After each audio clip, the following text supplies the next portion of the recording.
Most money advice focuses on quick fixes, such as cutting back here and skipping something there. But while those tips can help, sometimes the real game changers are the habits that you build. So here's some money habits that don't get talked about enough, but can make a huge difference. But before jumping in, this video is sponsored by Saving for College, and we will talk more about them in a moment.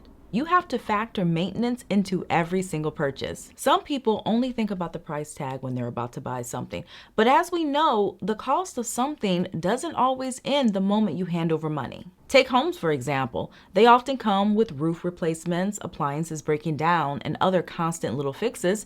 And even pets come with food, vet bills, and supplies. So if you don't get into a practice of factoring in maintenance before you buy, you might end up with something you can't keep up with long term. And this is precisely why sometimes the things that we work so hard to acquire can end up feeling more like a burden than a blessing. So a good habit is really to pause before making any big purchase and honestly ask yourself, what is it gonna take to keep this running? And if the answer makes your stomach sink, that is a sign to reconsider. Another thing you have to do is future-proof big expenses. One reason why some people feel stressed about money is because they're constantly being surprised by things that are actually predictable. Cars eventually need replacing, some medical expenses come with deductibles, and kids grow and their needs grow with them. Emergencies, non-emergencies, all of these are a part of life, yet some people are always blindsided. So when it comes to future proofing, this essentially involves planning for these expenses little by little now, which can mean creating an end of the year sinking funds so that December doesn't wreck your budget, or even saving early for those school clothes you know your kids will need every fall. And if you're a parent, another smart way to future-proof is by saving for college. It's no surprise that college costs are rising. For example, in 2005, tuition and fees for a 4-year public in-state school were around $5,400. In 2025, that number is over $11,000, which is why it's so important to save early. And one way to do this is by visiting savingforcollege.com to learn about 529 plans, which is a tax-advantaged investment account for education expenses. These accounts typically earn about 4 to 7% annually on average and have several advantages. For example, your money grows tax-free and can be used for college, trade school, apprenticeships, or even paying down student loans. Family and friends can contribute as a gift, and you're able to stay in control of how and when the money is used.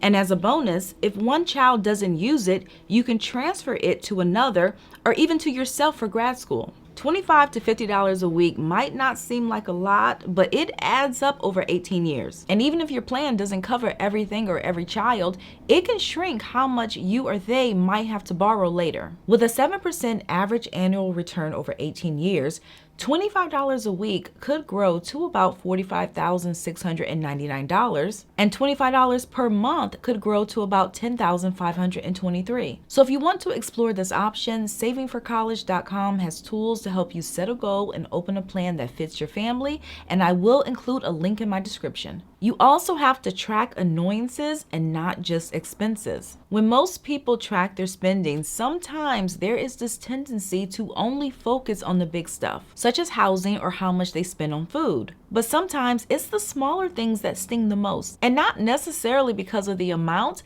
but more so because of how irritating they are. Like those random Apple charges that pop up throughout the month that you never actually check to see what they're for, or other auto renews that make your eyes roll every single time, yet you keep letting them slide. So when you're reviewing your bank statements, don't just focus on the big numbers leaving your account, because if those smaller charges annoy you more than they benefit you, that is your signal to cut it. And the best part about cutting out these little annoyances is that it doesn't feel like a sacrifice because you never really enjoyed them in the first place. And finally, you have to start thinking big picture, because it's so easy to get caught up in these little details of money that you lose sight of things that actually move the needle. I've known people who will pass multiple gas stations and drive 5 to 10 minutes out of their way just to save 10 cents a gallon, which comes to about $1.40 if you have a 14-gallon tank. And one could argue that some savings is better than no savings, but again, we're talking about big picture here.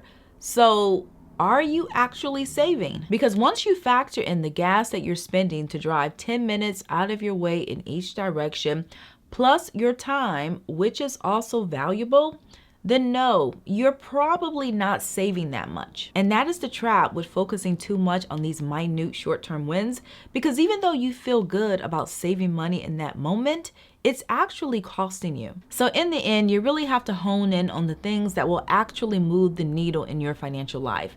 Because even though small wins feel good, real progress comes from prioritizing what matters most and letting the minor distractions fall away.